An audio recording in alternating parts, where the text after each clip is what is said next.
I'm Fatima, I'm 22 years old, living in Berlin. Anais, I'm 20 years old, I live in Berlin at the moment. I'm Matthias, I'm 19 years old. I'm Smila, I'm 22 years old. My name's Adrian, I'm a filmmaker. So my name is Arena Kara. So I'm Dylan, the papa of this project. Yeah, so I mean, this project is all about kind of mental health, more specifically in the creative industry, and how I and we and everyone that you'll see in this kind of deals with it and how it impacts their life, but also their creativity and their work, and kind of everything under that umbrella topic. I'm a producer, artist, and film score. Yeah. I'm born and raised in Berlin, we just talked about that. Originally from Turkey, which explains these looks a bit better. Always knew that I wanted to act, or always knew that I wanted to be part of the entertainment industry, because I thought it's a good distraction, for people to kind of get away from their usual just struggles and thoughts, and give them space to kind of flee from everything that's going on here or going on with family, work at home. Moved to Los Angeles, studied acting, worked in London, came back to Berlin and directed quite a lot with a couple of cool theaters here. I am from Denmark, but I've currently been living in Berlin for like 2 years now. And I'm a stylist, and I'm also working in retail. So I do full-time retailing and full-time styling basically on the side. And I'm from Vienna. I do mostly fashion photography, but I also do basically everything else: architecture, people, lifestyle, and everything around. And yeah, I moved to Berlin 2 years ago, and I'm working here right now and in Vienna. I do creative direction, I like writing concepts, I do a lot of organization, production and everything, just in a whole matter and all around there, if you could see it like that. Living and working in Berlin. Right now I'm working on a pitch for Nordlichter by Nord Media. I think that's what they called. I am a musician, singer-songwriter, and I do like kind of indie pop music for about a year right now. So it's all started rolling last summer, so I would say half a year maybe, that I invest all my time and energy into it. So where or how do you find inspiration for your work? Like right now, the whole inspiration for what I'm working on is just like how I feel internally. So either it is mental health struggles that I have, or like love issues that surround me at the moment because I fell in love with someone or didn't fall in love with someone, and stuff like that, and self-love and self-acceptance and stuff that's inspiring somehow. Like it hurts, but it's inspiring. And just like I said as well, started my own talent agency a couple of months ago. Always wanted to do that, always was afraid, because I'm a bit of a perfectionist. And then I was just like, you guys, fuck it. And funnily enough, when I did that first step, everything kind of just happened in my favor, and has been going really well with that agency. I have very young, creative, hardworking, visionary talents with me, and yeah. So what's your definition of success? At what point would you kind of say, I've achieved what I wanted to, and this is success to me? I think success is a feeling to me more than it is anything that I will get, the money, the house, the car, the wife, the this and that. It's a feeling. I think when I feel more comfortable in my body and more comfortable in my own thoughts, whatever I do will be success, because now I see and think success. Success is more leaning towards happiness and self-fulfillment for me, rather than like those external factors like money, women, and whatever else there is, like fame. Fame is great to have, of course, but only to use it to start something new with it, you know? If you just got fame for the sake of fame, what the fuck are you doing? Is your work a form of mental or emotional expression, and do you think that's healthy? I think I'm super fortunate to have like a visual and emotional outlet in photography, especially in times like these where you're stuck inside all the time. I'm super happy to like have something that I can work on all the time, and basically just find my inner peace in, because photography doesn't change for me no matter what I do or where I am. And that's just super beautiful for me. My mental health blank during 2020. What word would you use to fill that in? Like ambiguous maybe, because for me I always, how can I call it? I defer a year in, no, how, I separate my year in two big parts. Like the first part is January till May. That's crap. You don't want to talk about it because it's like nothing cool happens there. It's cold and you're depressed, and last year Corona started, so that was not a very good episode of mine. And I often struggle with being alone. I don't like being alone, so I always tend to look for people that I surround myself with, and so it's not a very healthy or good time, and often I really struggle with parts of my eating disorder as well in winter, and then when it gets better, I am a whole different person, like I flourish and everything. So from June on, it was quite cool. 2020 was good to me. Do you struggle with poor mental health or mental illness, and how does that impact your life and your work? Funnily enough, I would say that I personally struggled with mental illness a lot, and then on top of that, being an actress doesn't make it any easier, because that the acting industry is such a it's the unknown. You just don't know. There is a lot of rejection. Nobody really teaches you how to be okay with a lot of rejection, and then that emotional roller coaster you kind of go through when you're preparing for something. That's like the one thing.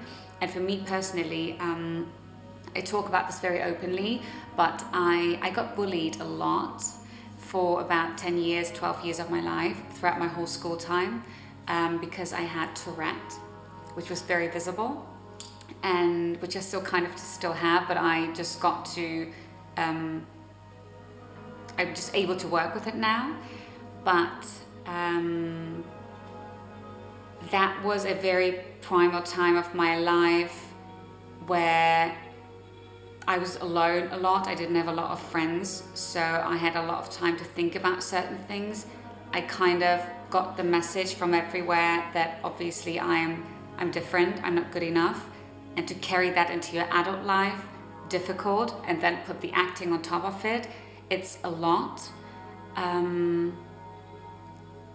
But again, coming back to the other question that you asked, I chose to be happy. I want to for myself. And it's not easy. It's easier one day and it's more difficult the other day. So there is no such thing as balance, I personally believe. Like, I don't believe in balance. I've never been a balanced person. I'm either really that or really that. But to be okay, to be imbalanced, I think that's what makes you actually happy, or that's what helps you to get out of there. So then, do you believe that there still is a stigma around mental health and mental illness?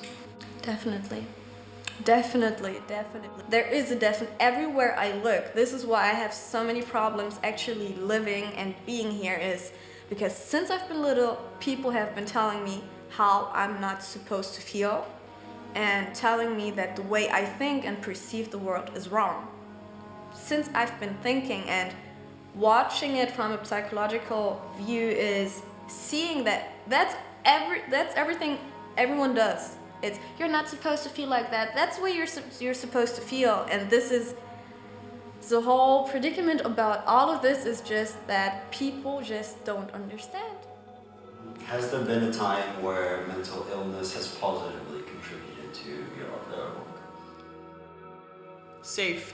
I feel like for example, my ADHD is one of the best things that happened to me because my mom has had it as well, and she was never told, she was never taught about anything.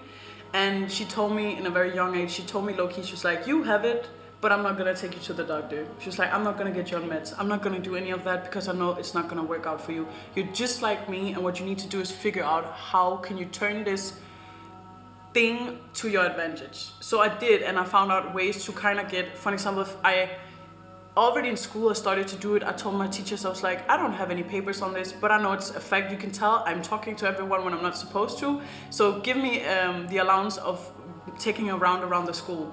And then I got all of that energy burned out, and I was back to being able to focus. So do you feel as though mental health and mental illness is perceived differently in the creative industry versus kind of in everyday life? Well, I think that on one hand, the creative field is a very competitive business, and you're not allowed to feel stressed or cancel, I don't know, shootings because of your mental health, which is on one hand, of course, understandable because there's a lot of people working on certain projects. But on the other hand, mental illness or mental health is just a health issue as every other problem. And if I had, for example, cancel a shoot because, I don't know, I got a fever, I feel like more people would understand that compared to if I canceled the shoot because I felt super bad mentally on that day. So I think it has to be, in general, more accepted as an actual problem in our society. What's your opinion on kind of the depressed artist trope, the kind of concept that you have to really struggle or feel pain to create your greatest art? I think it's bullshit. I think it's bullshit straight up. And I feel like a lot of people is living off of that. A lot of people is, I'm not saying that people are faking it, but I feel like a lot of people trying to live up to this, like if you're a person who's doing big things, it can also just be money, or like being a very creative person, you have to be kind of low-key insane. And I don't think that's the truth. I think that's something that's made up from old history. It's something we've seen before, but that doesn't mean that it has to be the future. Because right now, our lives are so different from, for example, say Van Gogh or whoever we can take, who's a great example of this kind of creative insanity vibe.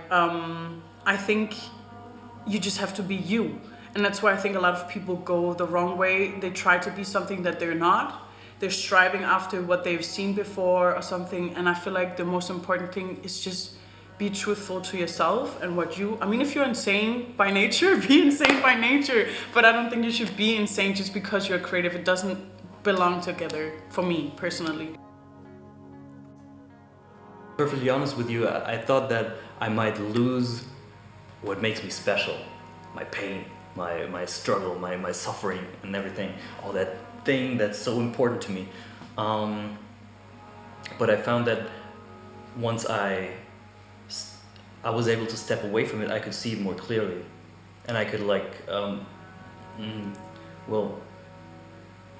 move it consciously into my work, weave it into what I'm doing. You know, like not just being driven by it, but actually consciously look in there and finding ways to just work through it, basically. For example, I'm thinking of my personal favorite is Lane Staley of Alice in Chains, for example.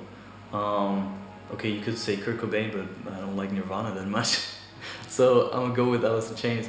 That motherfucker, that he was like living in pain, bro. But what he created out of it was beautiful. And I love him for it. And he suffered so that we suffered less, you know what I mean? There's room for that. There's definitely room for that. But you gotta see how they end up. They never end up in a good place. And I don't want to end up that way, you know? Mental health is an over-discussed topic. Do you agree or disagree? Disagree, because I feel like, especially the older generations, like my parents or something, aren't really sensitive towards that topic. Like it's still a no-go topic or something you don't want to talk about, and a lot of people still deny that a lot of people do have mental disorders. And I think that in public it's rather something you don't talk about just because it's socially, or like society pulls it away somehow. Does that make sense? Yeah, like it's taboo. Yeah. A lot of people don't dare to open up about it because they think that people are going to judge them or something. I think it can only be under discussed. Basically because, as I said, a lot of people have issues or something that they're struggling with, but without even being aware. And I think it's actually in a like extremely degree, like how many people actually are struggling with something and are not aware. Therefore, I feel like it's obviously still, and I think probably forever will be like something we can't talk enough about. You can't talk enough about how you're feeling. You can like, I feel like every person could keep on talking and talking about all of the things that they've experienced and how they're currently feeling and how those experiences have made them feel how they're feeling today. So for me, it's something that should always be a big perspective of every person's life, because it will touch you for the rest of your life. And if you don't deal with it, for example, trauma, it will come back up in your life when you're 40 and it will ruin your whole career. So why would you not spend that time when you're younger, making sure that you deal with your problems from a young age, and also with your parents, you know, like that's why I'm like parental. You should really try to tell your kids that this is something that exists, and if you're feeling a certain type of way, we can talk about it, but it shouldn't be an excuse of you not being able to be functional in life, because everyone is capable, everyone is functional. Even if you have all like mental diseases, issues, whatever, you should still be able to do something. You just have to figure it out, and that's by talking about it and by, you know, getting it out in some type of way. What's the best thing someone can do to comfort someone who's struggling with mental illness? Be understanding. That is all that is, and learning to be empathic and putting your ego aside for a second. And I understand that it is very hard for people to grasp the concept of having a consciousness, having an ego, not just being what people tell you. But this is what it is actually about. I understand that other people try to understand and try to put themselves in my shoes, but what is actually missing is understanding for oneself and being able to put down your ego. Being able to sit down and feel what your friend is feeling, what your family member is feeling, actually feeling it and not thinking that you're feeling it. But when it comes to that, I think it may be hard for other people to grasp because, again, I just perceive things differently. I just take in more, I feel more. I come into your room and it's so much overwhelming energy. I feel everything. I feel how my counterpart is currently feeling. They're stressed and all of a sudden I'm stressed, you know, and this is why it may be hard to do all of this, but this is actually just the key to being able to understand your partner, counterpart, or whatever. Awesome. Thank you so much. You're I think welcome. that closes the documentary. Thank That you. was it.